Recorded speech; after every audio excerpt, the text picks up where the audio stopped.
Welcome to this month in Zero Emission Aviation. There's lots going on because COP28 is on, and so many folks want to show off what they can do and launch new things to coincide with this international event.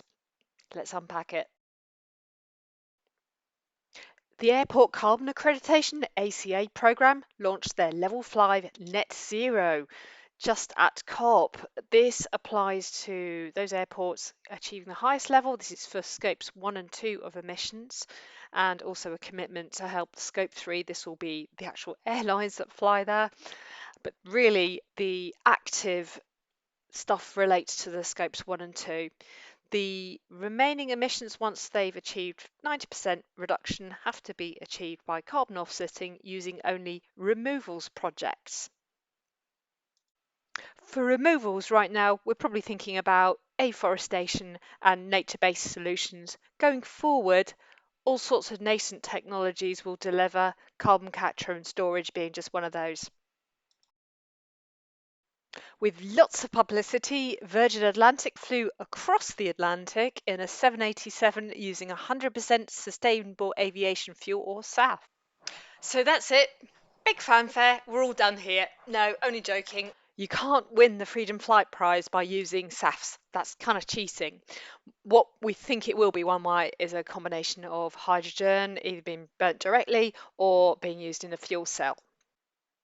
There are quite a few issues around SAFs, not only that they aren't zero carbon in flight, and actually they don't reduce all the carbon overall anyway, but SAFs are a drop-in replacement for Jet A1 fuel and can be used with current technology. So we now know that SAFs work safely over large distances. Now what we need is scale production of these new fuels to make this a possibility for use in planes across the world. Here's Dale Vince, the founder of EcoJet, who is in Zero Avia's hangar by looks of things there. Like us, he's a fan of hydrogen. Really, this is a regional plane that will be used on domestic trips. It's got a range of 300 miles and it's going to be fantastic for that. Realistically, we're going to see the large jets use SAF for a good while until some new airframes and new engines come into operation, and that's going to be a good few years off, we think. However, we should remind ourselves of the work that Rolls-Royce and EasyJet are doing at the moment with testing a hydrogen engine, and inevitably for that carrier that's going to be headed towards an A320 and similar models. There was a huge amount of publicity on the Virgin Atlantic flight, but what most folks didn't realise is that Gulfstream did a transatlantic flight on 100% SAFs about a week before. Obviously, this is a much smaller plane, they did it first.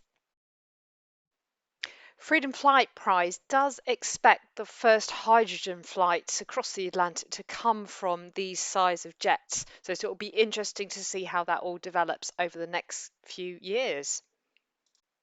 Here's some nice new imagery of Fly Zero, which is a wide-bodied jet capable of flying across the Atlantic to San Francisco without refueling. This is a wide-bodied jet. It's got a rather bulbous belly to it there. We should remind ourselves that Airbus are testing an A380 and probably going to use pretty much all of a deck to actually store hydrogen on there. That's all we've got time for today. We're delighted that SAFs are now powering planes across the Atlantic, and we'll leave you with a shot of the Fly Zero. We can't wait to see the next progress as hydrogen planes take on longer and longer distances. See you on the next update.